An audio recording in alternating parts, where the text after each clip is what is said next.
Hi, I'm Joe, and you may remember from not that long ago when I tried to build my Imperial Walker, but my mind was occupied with the new Enterprise set, and I didn't quite get it built correctly. But I've got the Enterprise done and put aside, so I thought I would give this another shot, and I think I got a little bit closer, but I still think I messed it up a little bit. Yep, that's the fastest hunk of junk food in the galaxy. That is the Gingerbread Millennium Falcon, yet another rebrickable MOC by CreationCaravan, MOC number 238000. And actually, as much as I love Star Trek, and as much as I liked the rebrickable model of the Enterprise, I think this one is even better and is even close to being of good enough quality that it could have been the actual set. So let's take a quick look at it. And in my opinion, if you just took a quick look at this, you would never imagine that this actually came from the Imperial Walker set. This model is 476 pieces, I believe, while the Walker is about 697. So this uses about 2/3 of the pieces, just like the Gingerbread Enterprise did. And I think it's instantly recognizable as the Millennium Falcon. Or it's at least what I would imagine a Millennium Falcon to look like if it was made out of brown pieces with white accents and other decorations made out of red and green. Fun fact, I've actually made a Gingerbread Millennium Falcon. It's been a few years ago, but it was a really fun and delicious project. So I'll start with the more recognizable aspects of the model. The two parts here at the front definitely show what the front of the Millennium Falcon looks like when you see it on the screen.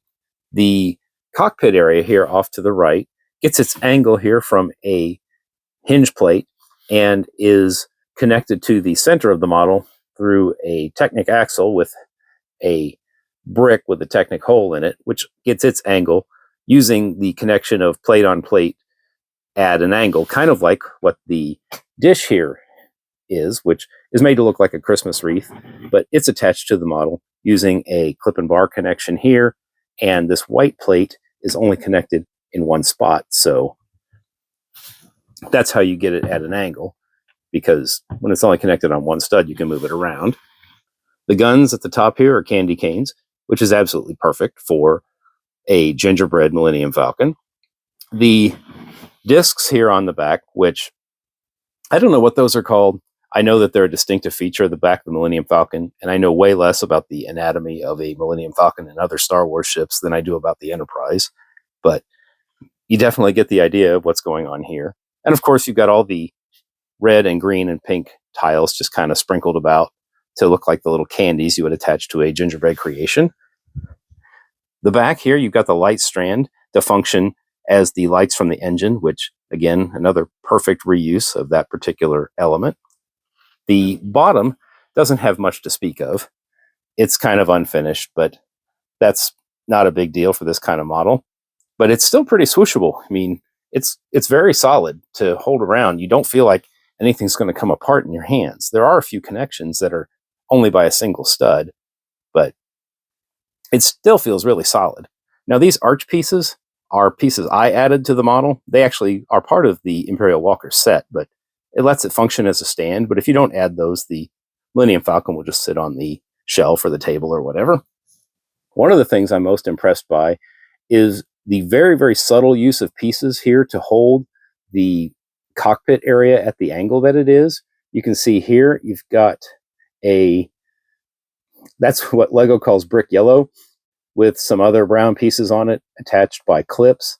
And it just has that one modified plate there to hold the tube area there at a specific angle. And the front cockpit here rests against the edge of the Millennium Falcon. And one of the other subtle details, where is it? There it is you've got the brick with one stud on the side is also holding the cockpit corridor there at the perfect angle. And let me put it down here, and I'll show you. This thing is absolutely locked in place. I mean, the wiggle room is almost none. So it's in there really, really good. And then finally, I want to talk about these side pods. I don't know what you call these pods here, these circular areas here on the side of the Millennium Falcon, but I think that's a perfect reuse of these frosting pieces along with some brown bricks in the middle. But another fun fact is that's actually an illegal build. Let me show you real quick.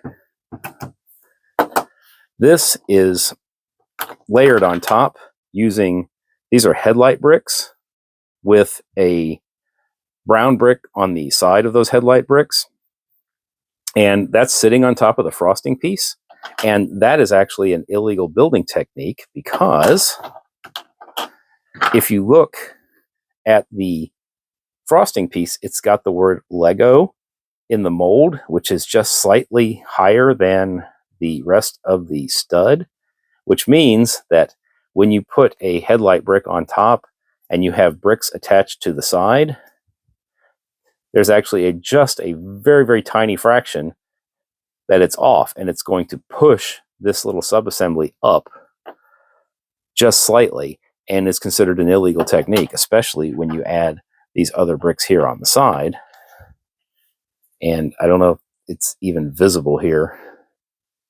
I would say not really, but there's just the tiniest gap there at the bottom of that connection that's not there at the top. And that's because of the little molded word LEGO. Let me see if I can do it on the other side.